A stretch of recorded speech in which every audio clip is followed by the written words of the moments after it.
काली नजर। माँ, माँ।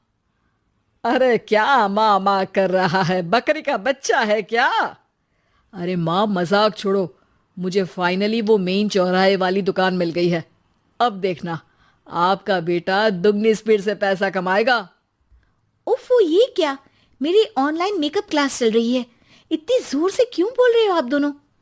अरे मेरी धर्म पत्नी जी, मेकअप क्लास बाद में करना। वो चौराहे वाली दुकान मिल गई है हमको। अरे वाह! रुको, मैं अपनी माँ को फोन लगाकर बता देती हूँ। अरे मैं भी अपने रिश्तेदारों को बता देती हूँ। कितनी खुशी की बात है। हाँ हाँ, मैं भी अपने दोस्तों को बता देता हूँ। 1 हफ्ते बाद रजिस्ट्री है।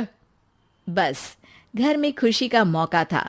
उन तीनों ने अपने अपने फोन उठाए और लोगों में बात फैलाना शुरू कर दिया। और रही सही कसर, श्वेता बहू ने अपने पड़ोस में सबको बताकर कर दी। अरे वर्मा आंटी, अब हम भी जल्दी कार ले लेंगे। घर का रेनोवेशन होगा और ठाट से रहेंगे हम भी। अरे ऐसा क्या हुआ? लॉटरी बाटरी लग गई है क्या? अरे इस बार चौराहे वाली मॉल में हमको भी दुकान मिल गई है। दुकान नंबर 21, जो एकदम चौराहे पर है।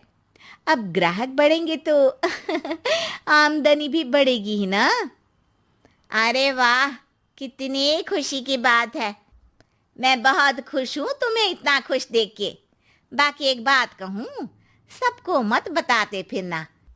किसी की नजर लग जाएगी तो खुशी की खबर वापस लौट जाएगी। हैं? ऐसे थोड़ी ना होता है। अब डरा रही हो। अरे सही कह रही हूँ। काली नजर कहते हैं इस चीज को, जब आप किसी को कुछ बताओ और वो काम बिगड़ जाए। अरे लेकिन मैं तो। तुमने सबको बता दिया ना? हाँ, फोन लगा लगा के। अब बच के रहना। काली नजर बड़ी खतरनाक होती है। श्वेता इतनी खुश रहती है कि वो वर्मा आंटी की बात पर ध्यान ही नहीं देती, जबकि पड़ोस में और भी लोगों से खुशी की खबर शेयर करती रहती है। अगले दिन राजेश बहुत दुखी होकर घर आता है। अरे बेटा, क्या हुआ? मुंह क्यों सूजा हुआ है? मधुमक्खी ने काट लिया क्या?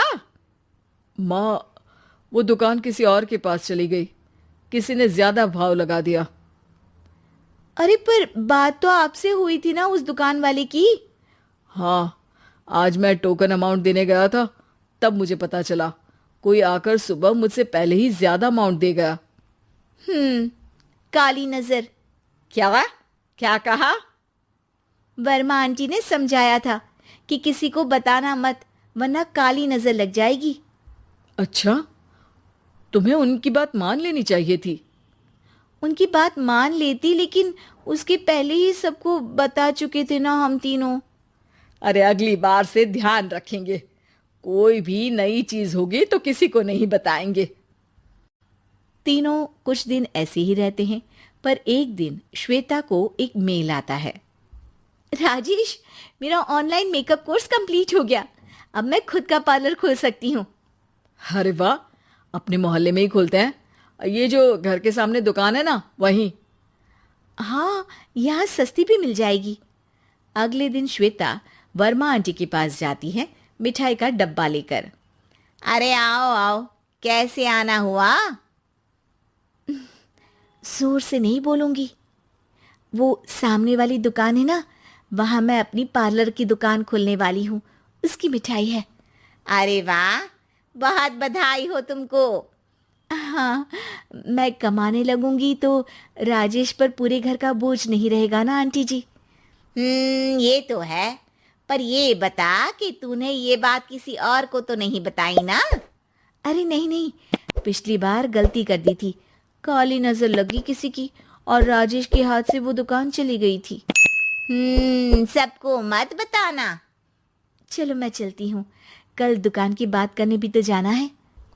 अगले दिन श्वेता दुकान के लिए मालिक से बात करने जाती है।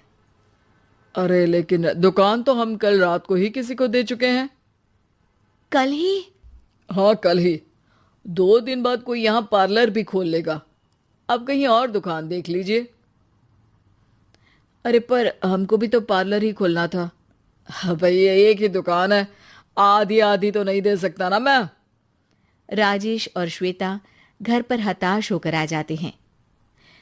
इस बार तो किसी को बताया भी नहीं था, अब किसकी काली नजर लग सकती है?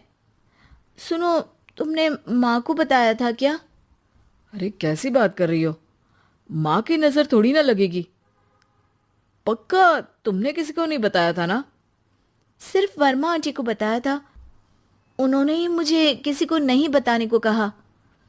अरे यार तुम भी सही हो, मेरी माँ को नहीं बताने को कह रही हो, पर वर्मा आंटी को बताना तुम्हें जरूरी लगा। अरे वर्मा आंटी ने ही तो काली नजर के बारे में बताया था ना, वो हमेशा हमारा भला ही तो चाहती हैं। मेरी माँ भी हमारा भला ही चाहती है। अरे पर चिल्ला क्यों रहे हो? बात नहीं कर सकते क्या आराम से?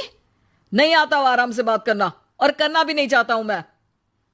दुकान जाने का दुख गुस्से में बदल गया था और राजेश और श्वेता में बात बंद हो गई थी। 2 दिन बाद मोहल्ले में पार्लर का इनॉग्रेशन हुआ, जिसमें मोहल्ले के सभी लोगों को बुलाया गया, पर श्वेता, राजेश और माँ नहीं जाते। माँ अंदर आ जाओ, क्या देख रही हो? अरे नया पार्लर देख रही हूं अपने आंगन से। देखो, माँ को दूसरे का सुख देखने में कितना मजा आ रहा है, मेरा दुख नहीं दिख रहा इन्हें। यहाँ मेरा पार्लर भी तो हो सकता था। अरे चुप रहो यार, हर बात में लड़ाई क्यों ढूंढ रही हो? राजेश और श्वेता फिर बहस करने लगते थे। तभी माँ ने दोनों को बाहर बुलाया। अरे जरा देखो तो दुकान चलाने वाले का बोर्ड पर नाम क्या लिखा है? श्रुति वर्मा। गाड़ी निकाले बेटा, हमें कहीं जाना है। काली नजर का इलाज कराने? राजेश अपनी बाइक निकालता है। तीनों ट्रिपलिंग कर रहे हैं। माँ राजेश को उस मॉल वाली दुकान पर लेकर जाती है जहां राजेश अपनी दुकान खोलने वाला था। यही दुकान लेना चाहता था ना तू? हाँ, पर इनको भी दुखी करने लेकर आई हो क्या यहाँ पर दुकान दिखाकर? वहां काफी नहीं था? अरे श्वेता थोड़ा सब्र रख, अभी पता चलेगा कि हम यहाँ क्यों आए हैं। बता, इस दुकान चलाने वाले का नाम क्या है? अनुपम वर्मा। कुछ समझ में आया? वो दुकान वाली श्रुति वर्मा, ये दुकान वाला अनुपम वर्मा, और हमारे पड़ोस में हमने उस दुकानों के बारे में बताया किसको था? अब वर्मा आंटी को। मतलब वर्मा आंटी ही हमारा काम बिगाड़ रही है? नहीं नहीं, ऐसा नहीं हो सकता, ये बस इत्तेफाक है। राजेश अपना फोन निकालता है और श्रुति वर्मा और अनुपम वर्मा के नाम फेसबुक पर सर्च करता है, जहां ये दोनों ही वर्मा आंटी के रिश्तेदार होते हैं। श्वेता को समझ में आ जाता है कि वर्मा आंटी की ही नजर काली नजर है। अब क्या करना है? कोई भी खुशी की खबर हो तो काली नजर से बचना है, यानी वर्मा आंटी से बचना है। अरे पर मुझे ये समझ में नहीं आया कि वो हमारे साथ ऐसा क्यों करेंगी। अरे बेटा, एक सीख है, दूर के आदमी को आपकी तरक्की से कम परेशानी होगी, पड़ोसी को ज्यादा। दोनों माँ की बात में हामी भरते हैं और अगला काम चुपचाप करने की कसम खाते हैं, ताकि आगे से वर्मा आंटी कोई काम ना बिगाड़ सके।